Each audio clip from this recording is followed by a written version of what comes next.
సాగుకు యోగ్యం కాని భూముల గుర్తింపు 16 నుంచి సర్వే.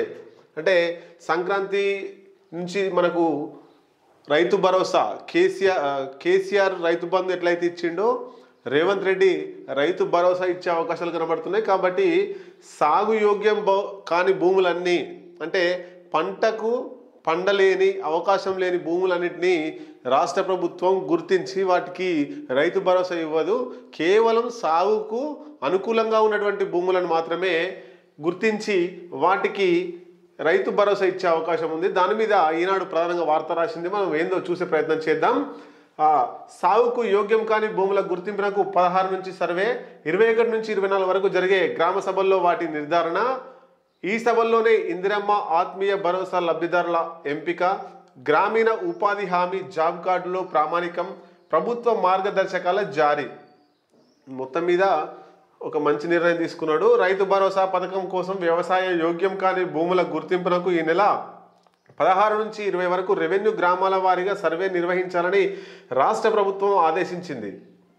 గుర్తించిన భూముల జాబితాను ప్రదర్శించేందుకు 21 నుంచి 24 వరకు గ్రామ సభలు జరపాలని ఆదేశించింది. ఈ నెల 26 నుంచి రైతు భరోసాను అమలు చేయాలని ప్రభుత్వం నిర్ణయించగా దీనిపై శుక్రవారం సీఎం రేవంత్ రెడ్డి కలెక్టర్లతో సమావేశం నిర్వహించి దిశానిర్దేశం చేసిన విషయం తెలిసిందే.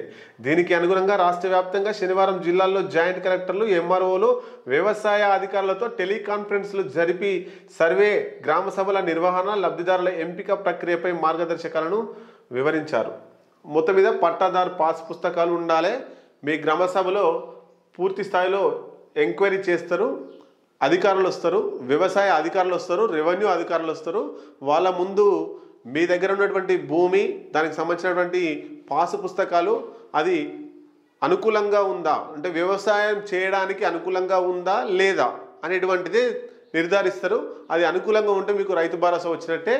అనుకూలంగా లేదని ఎట్లా తెలుస్తుంది అంటే అది నాలా కన్వర్షన్ చేసి లేకపోతే దాంట్లో ఏమైనా కట్టడాలు కట్టి రియల్ ఎస్టేట్ కోసం ఉపయోగించి లేదా విల్లాస్ కోసం ఉపయోగించి ఇంకేమన్నా దాంట్లో వ్యాపారాలు చేస్తే మాత్రం అది రైతు భరోసాకు వీలు కాదు ఇవ్వడానికి.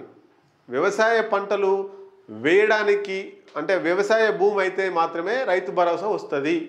అంటే వందల వేల ఎకరాలు ఉండి అది అందులో కాలేజీలు ఉంటాయి, రియల్ ఎస్టేట్స్ ఉంటాయి, విల్లాస్ ఉంటాయి, అవి అట్లాంటి దానికి కమర్షియల్ దానికి రాదు.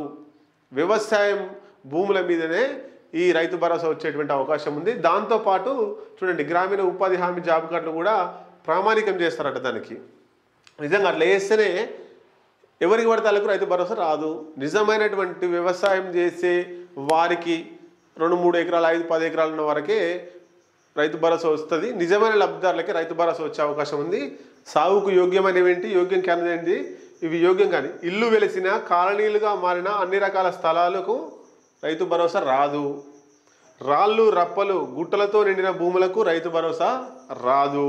స్థిరాస్తి లేఅవుట్లు రోడ్లుగా మారినవి రావు. పరిశ్రమలు, గోదాములకు, గనులకు వినియోగిస్తున్నవి రైతు భరోసా రాదు. ప్రభుత్వం సేకరించిన అన్ని రకాల భూములు వాటికి కూడా రాదు.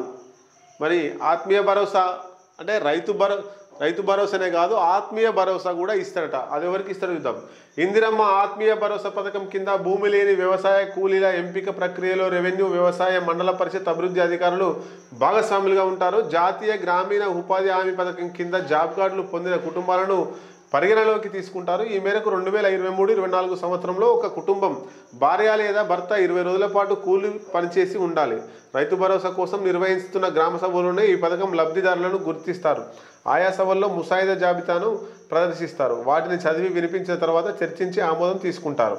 గ్రామ సభల్లో అభ్యంతరాలు వస్తే ఎంపీడీఓ వాటిపై 10 రోజుల్లో చర్యలు తీసుకుంటారు. గ్రామ సభల్లో ప్రాథమికంగా ఎంపికైన వారికి ఎక్కడైనా వ్యవసాయ భూములు ఉన్నాయా అనే కోణంలో వ్యవసాయ, రెవెన్యూ అధికారులు పరిశీలిస్తారు.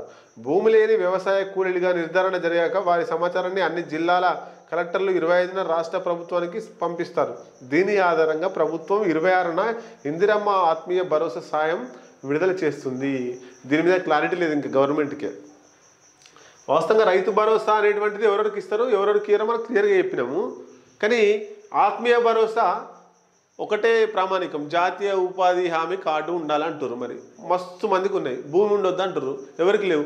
అంటే ఆ ఉన్న వాళ్ళందరికీ జాతీయ గ్రామీణ ఉపాధి హామీ కార్డు ఉండి భూమి లేని నిరుపేదలందరికీ ఆత్మీయ భరోసా ఇస్తారా అనే దాని మీద గవర్నమెంట్ క్లారిటీ ఇవ్వాల్సిన అవసరం ఉన్నది. ఇది ఈనాడు పేపర్కి సంబంధించి